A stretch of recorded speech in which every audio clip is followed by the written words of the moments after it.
Olá, sou Pedro Candeias.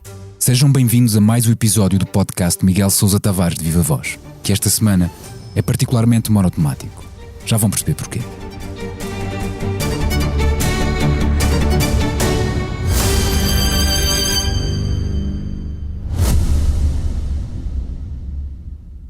Subscrever o Expresso é ter acesso à melhor informação, a uma vasta oferta de conteúdos exclusivos e à opinião de referência.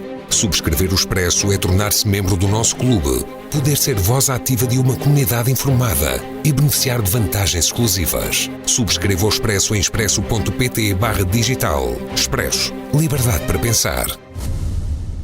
Olá Miguel, bem-vindo. Olá, Viva, bom dia. Bom dia. Vamos então debater a sigla PSD. Lendo o seu texto desta semana no Expresso, parece claro que o Miguel acredita que o Partido Social Democrata vai perder as eleições para o PS. Eu não, é a minha percepção. A minha ideia de facto é essa. Eu acho que os americanos têm uma expressão que usam nas campanhas eleitorais, que é estar no timing ou não estar no timing. Eu acho que este é o timing de Pedro Nuno Santos. A partir deste fim de semana isso tornou-se mais claro para mim, porque no Congresso vimos Pedro Nuno Santos com um discurso finalmente estruturado. Não terá sido ele que o escreveu, Marcia Alexandra Leitão, que não quer dizer que obviamente ele não tenha participado também na escrita, mas sobretudo apresentou ao país algumas ideias, algumas perspectivas e o seu projeto político, enquanto que do outro lado, com o agravante de ter sido feito a apresentação da AD umas horas depois de terem visto o Congresso e o discurso de Pedro Nuno Santos, do outro lado o que vimos foi uma encenação de puro marketing, em que se tentava explicar às pessoas que a AD, que agora se apresenta, é a mesma AD de 79, embora com essa pequeníssima diferença, estou a ser irónico, em vez de Sá Carneiro temos Montenegro, em vez de Freitas do Amaral termos Nuno Melo e em vez de Gonçalo Ribeiro Teles termos Nuno da Câmara Pereira. Mas, em contrapartida, no discurso de Montenegro, eu não vislumbrei qualquer ideia de como é que ele conduzirá um governo, quais são os objetivos dele. Limitou-se a criticar tudo o que são as políticas do Partido Socialista e o passado, e sobretudo eu não vi ali um elan de vitória. Eu já assisti a muitas eleições em Portugal, já vi ganhar o PSD várias vezes, e embora aquilo não fosse propriamente um comício, mas apenas uma sala com, vá lá, 150 apoiantes, quando o PSD está pronto para ganhar eleições, sente-se que há um elan de vitória à roda dos sociais-democratas e à roda do seu povo e dos seus eleitores. Até ver, isso não existe, não está lá. É verdade que ainda temos 2 meses até à eleição, mas neste momento, se fosse para apostar num resultado amanhã, sem dúvida que eu apostaria na vitória de Pedro Nuno Santos. Então Montenegro fez, e o PSD neste caso, fizeram mal em recuperar a Aliança Democrática, porque as comparações com o passado seriam inevitáveis e, neste caso, as comparações nunca seriam benéficas para os atuais dirigentes de PSD, CDS e PPM, não é? Eu acho que o PSD fez bem em coligar-se com o CDS, porque pela aritmética do método onde isso pode lhes dar mais lugares, e porque o CDS tem, de facto, bons quadros, melhores quadros do que o PSD tem neste momento, se os conseguir recuperar todos os últimos.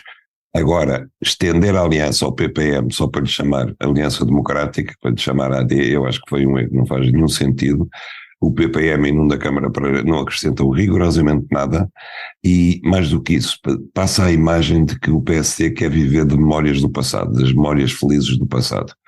E isso é sempre um sinal de impotência, quer dizer, quando nós estamos a discutir o presente e o futuro, o PSD recorre constantemente a símbolos ou a pessoas do passado, como já se tinha visto no recente Congresso. E acha que esta recuperação da AD estará relacionada com o facto de Montenegro não querer recuperar, por outro lado, a PAF? Ou seja, como o Miguel escreve no seu texto, que Passos Coelho e o governo de Passos Coelho, na altura, ficou marcado por medidas que não agradaram aos portugueses e, neste caso, recuperar essa memória da PAF seria prejudicial para a sua candidatura a primeiro-ministro?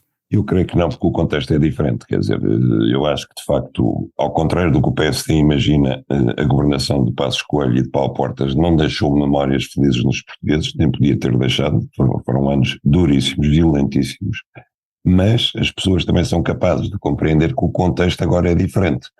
e portanto com novos líderes à frente, nomeadamente, e com novas ideias, sem estar sempre a recorrer aos tempos bons, o que imaginam que foram bons do passado, eu acho que era perfeitamente possível reeditar uma aliança como foi o PAF, o CDS com o PSD, sem que isso remetesse as pessoas imediatamente para os tempos da Troika e da liderança de Passos Coelho e de Paulo Portas. O Miguel também vê no seu texto, vê que, ou escreve aliás, que os portugueses acreditam que muitos dos políticos são, entre aspas, todos criminosos ou estão em vias de cometer um crime, e que essa será provavelmente uma explicação para a erosão da qualidade dos quadros políticos, ou seja, talvez as pessoas capazes, as elites, digamos assim, não estejam assim já tão interessadas em ir para a vida pública por causa disso, por causa dessa tal percepção. Pedro, essa é uma das coisas. Outra das coisas é a total devassa de tudo o que seja vida pessoal, o escrutínio completo de tudo. Quer dizer, eu tenho, para mim, o caso extremo, e talvez um dia a gente possa falar disso quando houver acusação, é o caso do ministro Eduardo Cabrita, que o Ministério Público tenha considerado e considerou a hipótese de o acusar de homicídio por negligência, por o ministro ir sentado no banco de trás do carro, conduzido pelo seu motorista. Eu acho que, para mim, foi o limite. Quer dizer, quem é que se quer colocar naquela situação? Quem é que quer ser governante e ter que passar por um risco daqueles? Quem é que quer ver a sua vida escrutinada todo o tempo, estar permanentemente sob suspeita? Basta ver o que se escreve nas redes sociais sobre os governantes, e ainda por cima ser mal pago com a fama de ser bem pago. Porque eu recordo que o salário dos políticos está congelado desde o tempo de José Sócrates, e estava, antes disso, estava coordenado com a evolução dos salários na função pública. Os salários na função pública já foram descongelados há muito tempo, já se avançou para a frente, já houve vários aumentos, e os políticos continuam a ganhar o mesmo que ganhavam nessa altura. E não há sequer, isto mostra como de facto os tempos são, não há coragem na Assembleia da República para haver uma proposta de lei sobre a revisão dos vencimentos da classe política. Portanto, eu acho que neste momento, e eu sei que isto não é uma coisa muito popular de dizer, mas os portugueses têm os governantes que merecem, porque, como em tudo o resto, quando se quer ter bom pessoal a dirigir o que é que seja, é preciso pagar-lhe bem e é preciso ter o mínimo de respeito por eles. Não podem estar todos eternamente sob suspeição.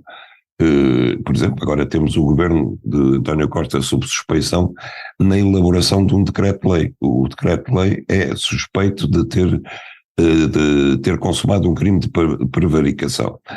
Ora, sem que se apresente do outro lado qualquer contrapartida para quer o primeiro-ministro, quer os ministros que aprovaram o decreto-lei. Ou seja, o Ministério Público entende, por exemplo, que a simples feitura de uma lei pode encerrar em si mesmo um crime. E isto é uma coisa que, eu não sei se as pessoas se dão conta da gravidade disto, mas isto é uma coisa que inclusivamente põe em causa a própria capacidade legislativa do governo. Porque se amanhã, quer dizer, todas as leis, por definição, ou vão beneficiar ou vão prejudicar alguém. É normal que um governo faça uma lei como o Simplex administrativo para beneficiar uma série de empresas, todas as que têm projetos a correr e que se deparam com a burocracia.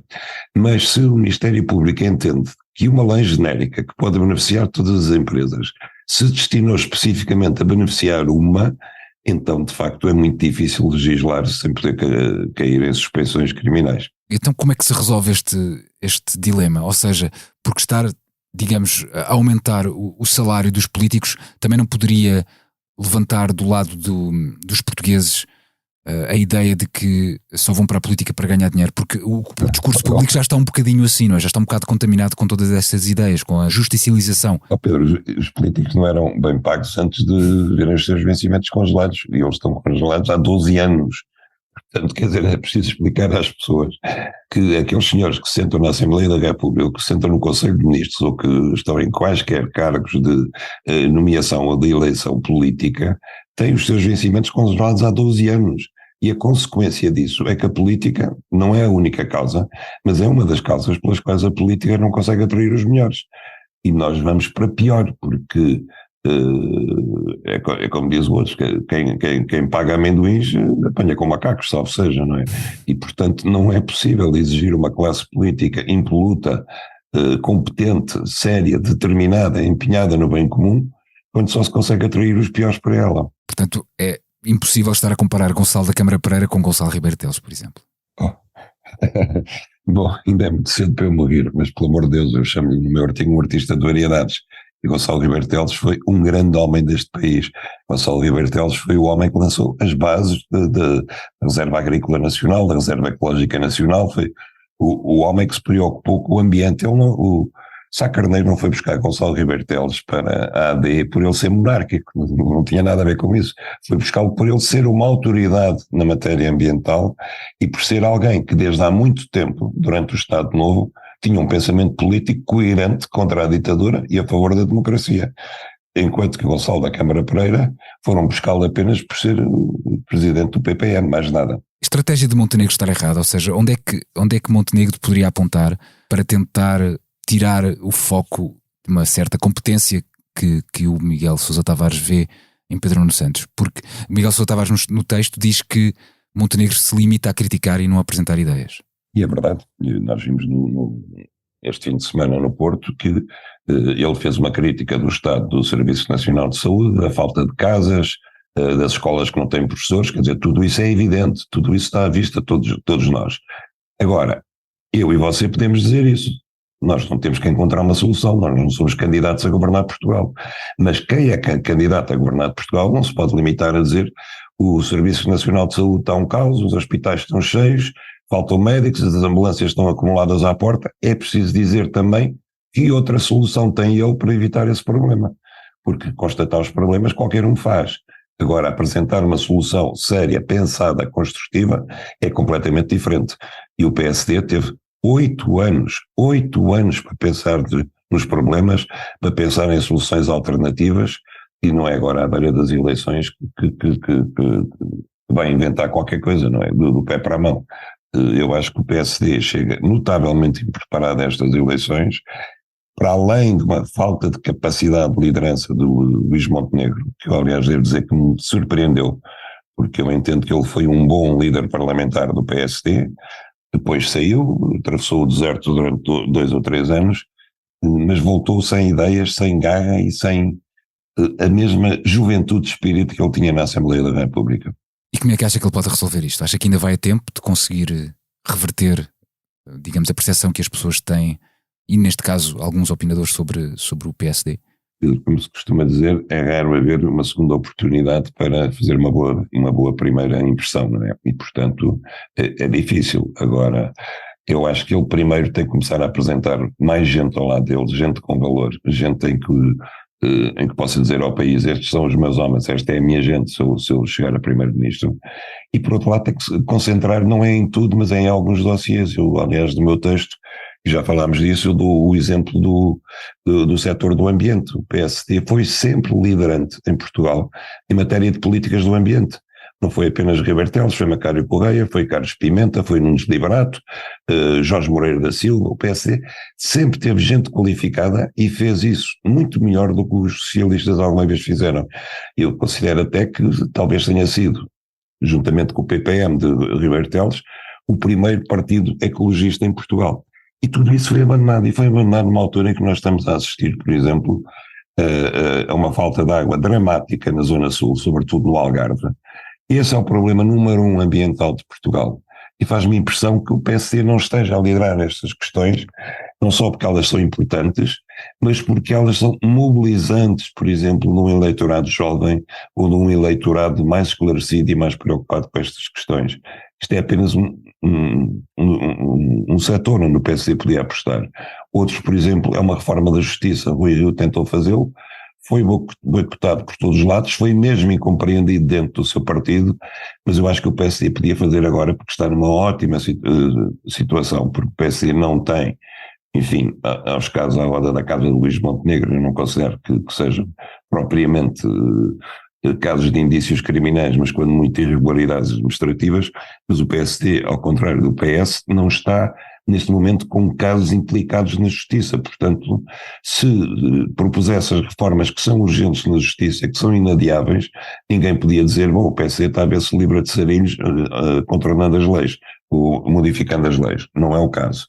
Essa é outra área onde o partido poderia intervir, como podia intervir na agricultura, como podia, porque tem bons deputados europeus, apresentar uma perspectiva de Portugal na Europa, pensar pelo menos nos problemas que vai haver na Europa com o futuro alargamento, na falta de verbas que vai haver para Portugal, enfim, pôr as questões em cima da mesa, para umas apresentar soluções, para outras pelo menos enunciar os problemas, e nada disso está a acontecer. Recentemente vimos Miguel Guimarães, o antigo bastonário da Ordem dos Médicos, ao lado de Montenegro e do PSD. Como independente, acha que ele poderia dar um candidato a Ministro da Saúde, como já foi dito? Eu acho que sim, quer dizer, eu não tenho má impressão do desempenho dele à frente da Ordem dos Médicos, e ao contrário de outras pessoas não vejo nenhum conflito de isenção ou de independência no facto de ele agora estar junto com a AD, porque já não é bastonário das Ordens dos Médicos, e mesmo que fosse,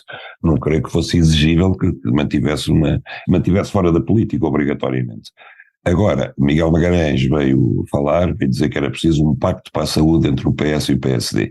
E eu acho pouco, quer dizer, porque o PS tem a obrigação de ter uma política própria para a saúde, de não estar à espera de fazer um pacto com o Partido Socialista, mas se é isso que querem, também é obrigatório dizer em que consistiria esse pacto, o que é que era preciso reformar e aonde é que um PSD governo precisaria do apoio do PS para fazer as alterações. Que alterações são essas? Isso também não foi dito. É tudo no ar, é tudo muito vago, é tudo baseado num argumento que é, eles estão lá há 8 anos, é a nossa vez, mas isto não é propriamente um jogo em que agora joga o Tuninho e depois joga o Manelinho, não é assim, quer dizer, é preciso, apesar de tudo, comparecer nas eleições e tentar demonstrar aos eleitores que eles são melhores do que os outros. Escreve que em 20 minutos Pedro Nuno Santos conseguiu fazer muito mais do que o PSD de Montenegro nestes últimos tempos. Em termos de explanação de ideias, de projetos de futuro, não vou dizer que foi uma coisa brilhante, há coisas que eu discordo do que ele disse, outras concordo. Agora, em 20 minutos de discurso, ele conseguiu apresentar um programa para o país, um programa do governo, coisa que o PS em 8 anos não conseguiu. Obrigado, Miguel. Agora é o tempo do improviso e nas notícias têm estado jornalistas. Muitas vezes é sempre o contrário. A crise na global média, como é que tem olhado para este processo?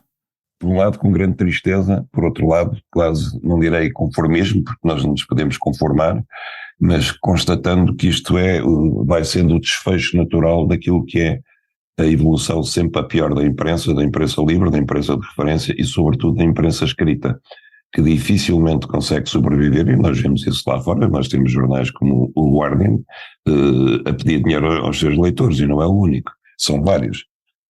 Nós vemos, por exemplo, em Portugal, já não se consegue comprar a edição do El País em papel, tem que ser digital.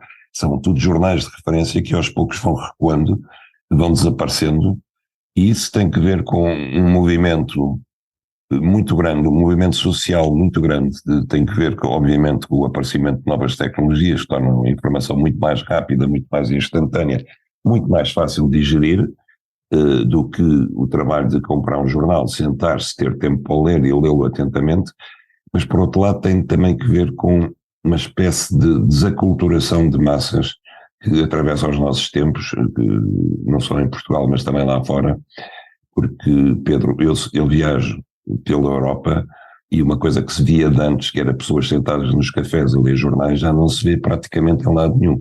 Os únicos países onde eu tenho visto isso, por curiosidade, são países do Maghreb e países do Sul. Por exemplo, Marrocos, Argélia, Turquia, na Grécia, ainda são os únicos, no Egito, ainda são os únicos sítios onde eu vi pessoas sentadas nos cafés a ler jornais e a discutir uns com os outros o conteúdo dos jornais.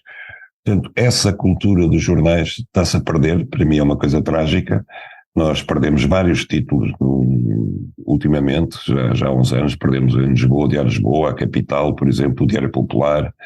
No Norte perdemos o Comércio do Porto, perdemos o 1º de Janeiro, que era o jornal da minha infância, e eu tenho saudades desse tempo. Já havia televisão, portanto a televisão não esmagava os jornais, o que não havia era redes sociais, nem Google, pronto, que dão são instrumentos que dão às pessoas a ideia de que elas estão informadas, mas de facto elas não estão informadas, porque estar informado não é simplesmente carregar um botão e ler uma notícia que apareceu no ecrã em 4 linhas, é mais do que isso. Estar informado, como ser culto, envolve um esforço da parte das pessoas. Está tudo ligado, quer dizer, quem não lê jornais também não compra livros, também não lê livros, também não vai ao cinema ou ao teatro, não vai ouvir um concerto de música clássica. Se você for hoje em dia a um concerto de música clássica, você vai ver que a idade média dos espectadores deve andar pelos 55 anos. Não há lá ninguém da juventude, ninguém. E eu sei que este discurso parece sempre o discurso dos saudosos do antigamente. Ora, de facto, no meu tempo, quando eu era jovem, quando tinha 18 anos, nós organizávamos para ter círculos de clubes de cinema onde íamos. Eu vi todos os clássicos de cinema nas sessões das 6:15 do Império do Monumental, e aquilo dava algum trabalho ir para lá de autocarro, às vezes à chuva, muitas vezes vi filmes de que não gostei ou que eram incompreensíveis, mas estavam na minha lista. Como estava na minha lista ler livros que eram essenciais, como esteve sempre na minha lista ler jornais todos os dias, você pode dizer, ok, este teve bons hábitos em casa familiares. Sim, é verdade, mas era uma coisa transversal à juventude da minha idade. Havia uma vergonha de ser ignorante, e hoje em dia não só não existe essa vergonha, como existe, por um lado, uma ideia de que não são tão ignorantes assim, e por outro lado, quase às vezes um orgulho na ignorância, porque consideram que os que não são ignorantes são elitistas, e enfim, tudo isso está ligado. Agora, especificamente em relação à crise da global média, eu queria dizer que eu não entendo como é que a entidade reguladora deixa que uma empresa que tem títulos tão prestigiados como a ODN, o JN, a TSF e mesmo o Jogo, seja comprada por um fundo sem rosto, sem nome, sediado numa offshore, e cujo CEO é alguém que obviamente toda a gente da praça sabe que não se recomenda, chamada José Paulo Fabres. Não consigo perceber a leviandade com que isto é feito. E só agora, quando eles cessaram pagamentos, quando deixaram de pagar os salários e o subsídio de Natal aos trabalhadores, é quem era que parece ter acordado. E vem perguntar à Global Média se eles podem dar garantias de que têm capacidade financeira para manter o grupo. Isso devia ter perguntado antes. Eu não consigo perceber que os jornais, mesmo sendo privados, passem de mãos assim com essa facilidade, e uma rádio como a TSF, sem saber quem está por trás daquilo. Então, e se fosse o Hamas? Se fosse uma organização terrorista que tivesse comprado os jornais? Nós não sabíamos de nada. Um exemplo um bocado extremo. É um exemplo um bocado extremo, mas pode acontecer, não é? Quando não se sabe quem é que está por trás, qualquer um pode estar, não é? Como é que acha que isto se resolve? Ou seja, é evidente que há uma crise nos média, e há quem fale de apoios estatais. Concorda com essa ideia? Ou acha que uma nacionalização, por exemplo, temporária, também já foi pedida por alguns partidos da Global Média, não é uma solução para estes casos? Os apoios, obviamente que eu estou de acordo e acho que devem ser transversais a toda a imprensa, quer no domínio fiscal, quer no domínio, por exemplo, de ter um serviço da luz gratuito para todos, quer cativarem a publicidade institucional do Estado, que devia ser distribuída de facto com primazia para os órgãos de informação escritos, porque é o seu local de eleição.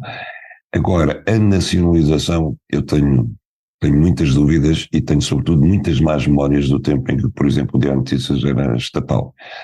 Essas más memórias não desaparecem, deem todos os controlos, prometam todos os controlos que queiram prometer. Eu acho difícil acreditar na bondade dos governos que vierem a seguir para estar a gerir órgãos estatais cujos trabalhadores o seu vencimento depende de decisões governamentais. É muito difícil garantir que eles se mantenham independentes.